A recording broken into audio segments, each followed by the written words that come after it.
I first heard Pablo Schreiber was going to be casted in the role, I thought, great, I loved him as an actor, and then I see him, I meet him for the first time, he is a big bastard. This guy is big, and I don't often kind of look up a little bit at guys, but I look up at Pablo. Immediately informed what kind of fight this is going to be.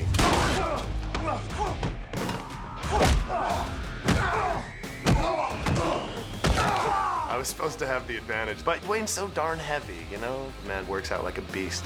A lot of times in Hollywood these days, fights can have a little bit of a gloss to them. If here's reality, well, it kind of floats up here into a reality that's kind of up here. But this was just bare bones, soup and nuts, blood and guts.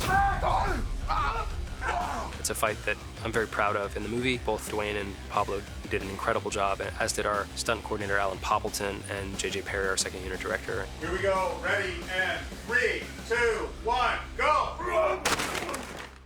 The Ben's apartment fight, it was up to 8 or 9 versions that we had prevised until everybody was kind of happy with what we were doing. And the actors, it's 80 to 90% of all them. Very nice. Pablo, getting him up to speed, getting him ready for what he had to do with Dwayne. So he had a pretty extensive prep period. I was there for maybe 2 or 3 weeks prior to filming and just training every day, learning the fight, working the fight, training martial arts and jiu-jitsu. It was a very long, extended, and complex fight sequence. So without the prior work that we did there, my stunt double would have been doing it all, which he helped in bits and pieces, but for the most part, it's me.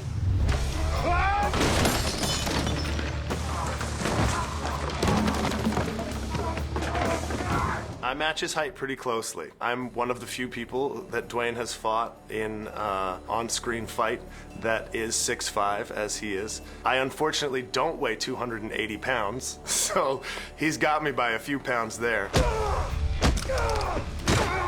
Two giants fighting in a small apartment, 2 big dudes in a little room. So in my mind, we would always just wreck the whole place because there's no way for 2 big guys to do that and not just tear the place up. You can come up with all the coolest moves under the sun, but then if you actually break it down, it's like, okay, well, why is he doing that? These guys were best friends before. Everything kind of came together in a perfect storm.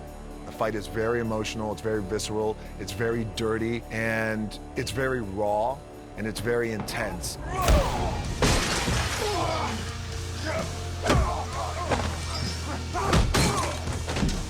He almost never gets the upper hand. He's scrambling and spitting and scratching and clawing to stay one step ahead of the knife. It feels like just survival. It feels like Will Sawyer's doing whatever it takes to survive. Seeing those 2 big bulls going at it in a china shop is pretty fantastic. Oh, cut it. That's great. That's great.